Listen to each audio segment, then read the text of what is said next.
যদ যদ কর্ম চ সর্বত্র গীতা পাঠ প্রকীর্তিমাৎ তত্তৎ কর্ম চ নির্দোষম ভূত্যা পূর্ণত্বমাপ্নুয়াৎ।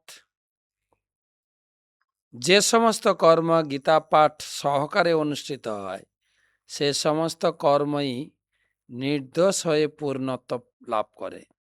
যা যা কাজ করবেন একটু গীতার শ্লোক উচ্চারণ করে নেবেন। 64তম শ্লোক।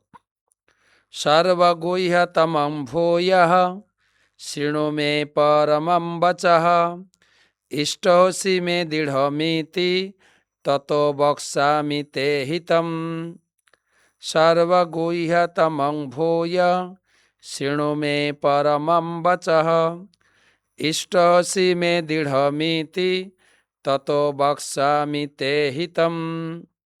অনুবাদ: তুমি আমার কাছ থেকে সবচেয়ে গোপনীয় পরম উপদেশ শ্রবণ করো। যেহেতু তুমি আমার অতি প্রিয়, তাই তোমার হিতের জন্য আমি এটি বলছি। সর্বগুহ্যতমং ভূয় শৃণু মে পরমং বচ ইষ্টৌসি মে দৃঢ়মেতি ততো বক্ষ্যামি তে হিতম। ভগবান এর আগের শ্লোকে বলেছেন গুহ্য জ্ঞান, গুহ্যতর আর গুহ্যতম। গুহ্য জ্ঞান মানে ব্রহ্ম, ব্রহ্ম জ্ঞান। ভগবানকে তিন রূপে জানা যায়: ব্রহ্ম, পরমাত্মা আর স্বয়ং ভগবান।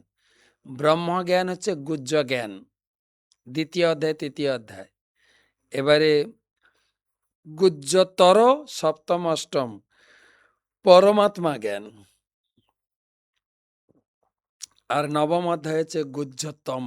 ভগবান বলছেন তোমাকে গুহ্য জ্ঞান ভালো করে বলেছি, গুহ্যতর বলেছি, গুহ্যতম বলছি, তুমি শোনো। কিভাবে সরাসরি ভগবানের চরণে আত্মসমর্পণ করবে, ভগবানকে কিভাবে পূজা করবে, কিভাবে ভগবানের চিন্তায় তন্ময় হয়ে থাকবে, সেই জ্ঞানটি আমি তোমাকে দিচ্ছি, তুমি শোনো।